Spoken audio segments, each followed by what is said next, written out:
So guys, continuation po, part 11 po ng ginagawa ko pong life lesson, life quote motivation, POV na rin po. To God be the glory po talaga. Thank you so much po sa inyong lahat na makakakita ng content ko na to, na magta-try magtapos mula part 1 hanggang final part.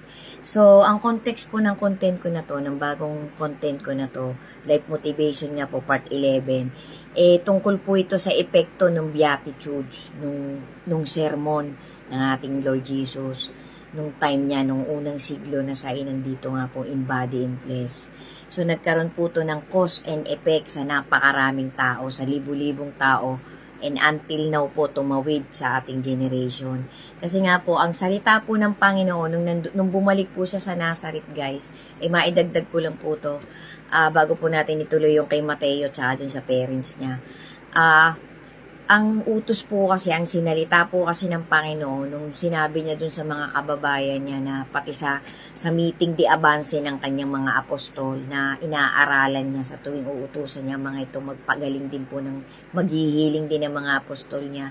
Sabi po ng ating Creator, pati po nung malapit na siyang umalis, nung malapit na niyang harapin ang kalbaryo niya, yung pinaka-last supper nila, sabi po ng ating Creator pinili ko kayo para ipaghanda nyo ako ng aking dadaanan, para ipakita nyo sa humanity until the last generation na aabuti ng itatawid nyong pangangaral.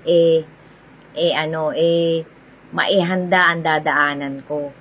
Parang ang pagkaintindi ko po sa salitang yon, kailangan lahat ng sasalubong sa kanya nagsikap, nag-aligaga na isabuhay ang kanyang salita, ang kanyang mga aral, ang kanyang mga motivation. Yan po ang pagkakaunawa ko sa mga motivation at sa mga dokumentary na panood ko at pati na rin po sa love letter ng ating Creator.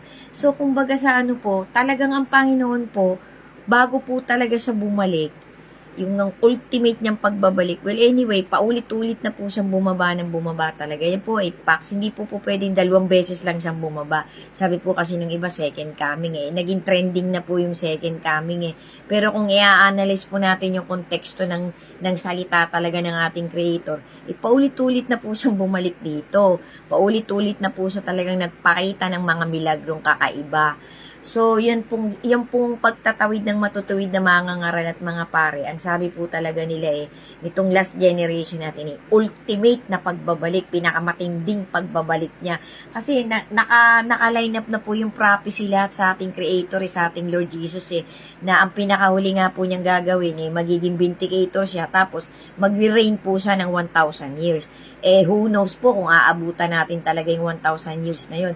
Kasi ang pagkaintindi ko po, ang karamihan pong magiging chosen, isasama po ng ating Panginoon sa paghahari niya.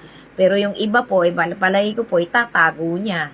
Kumbaga sa hindi po natin lahat alam guys kasi ang pagkakasunod-sunod po, ang sequel po ng pagkakasunod, after po nung tribulation, bababa na po ang Panginoon. Pero bago, nasa kalagitnaan po ng tribulation, pipiliin niya po yung chosen, itatago po muna niya para hindi dumanas ng mga matitinding pangyayari dito sa lupa, dito sa mundong to.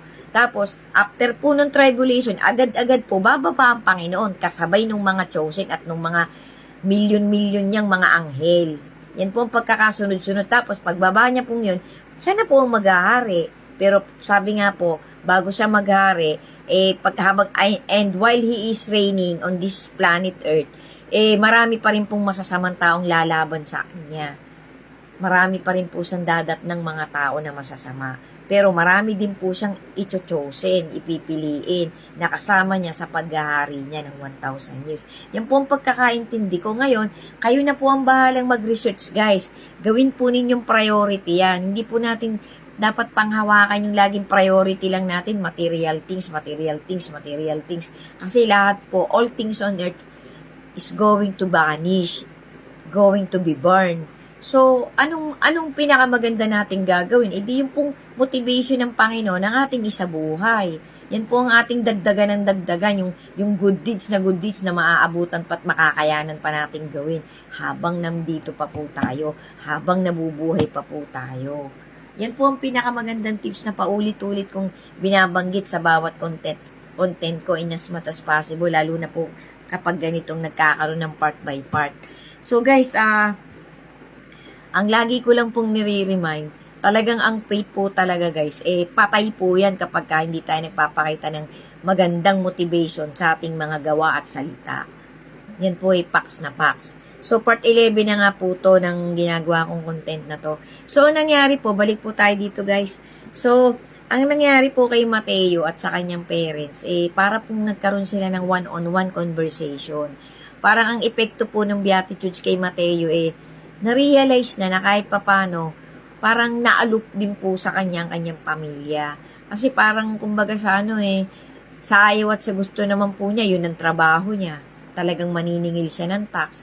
So, in a way, parang ang feeling po ni Mateo, bago ka mag-offer sa ating Lord Jesus, makipagkasundo ko muna sa taong alam mong may sama ng loob sa'yo.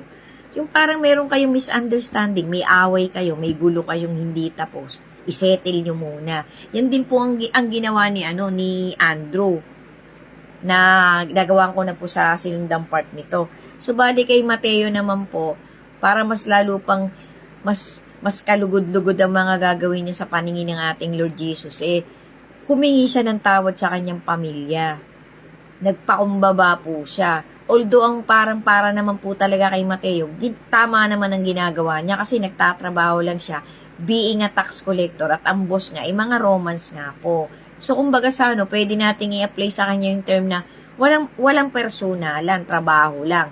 Kailangan kong maningil ng tax kasi itong pinag-uutos ng batas natin ngayon, nung time na yon. So, hindi niya po alam, nagulat po si Mateo, guys.